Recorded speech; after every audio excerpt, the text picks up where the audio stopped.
तो बॉयज का final episode episode 8 आ चुका है, जहां पे हमने फाइनली दी बॉयज को इतने सालों बाद खत्म होते देख लिया।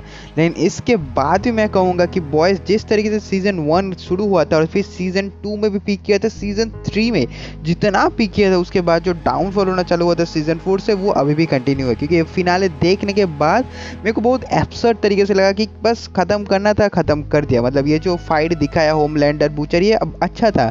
मैं ये नहीं बोल रहा कि बुरा था, देखने में मज़ा आया, लेकिन शायद इसको और थोड़ा अच्छा बनाया जा सकता था। ये कोई क्रिटिसिज्म नहीं है।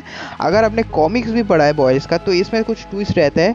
जो बॉयज़ में बेसिकली बूचर ही होमलैंडर को मारता है, लेकिन उसमें ऐसा रहता है कि होमलैंडर को जितना यहाँ पे लेसन कैरेक्टर दिखाया गया है कॉमिक उसमें, उसका एक क्लोन रहता है जो कि एक्चुअली ब्लैक नोआ रहता है। वो बाद में जाके रिवील होता है और सारा बुरा कर्म जो है ब्लैक नोआ ही करता है। बूचर बूचर का जो वाइफ है रेबेका, उसके साथ भी जो करता है वो ब्लैक नोआ ही करता है एज अ होमलैंडर बन के। उसके बाद जब ये बात बूचर को पता चलती है तो वो उसका खोपड़ा निकाल देता है, जैसे कि इसमें भी होमलैंडर को मार दिया।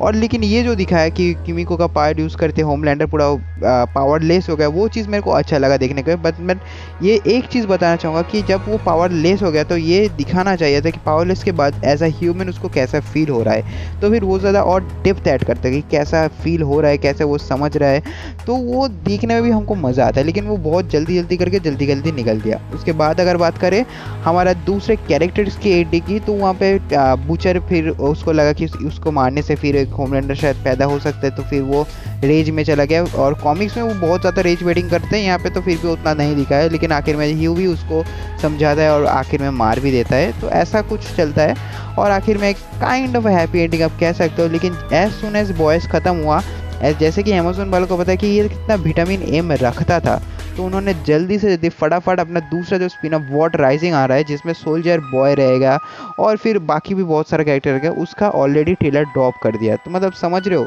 मार्केटिंग छोड़ नहीं रहे, क्योंकि उनको विटामिन एम तो चाहिए ही चाहिए और बॉयज़ उनके लिए एक बहुत बड़ा विटामिन एम था। मानो या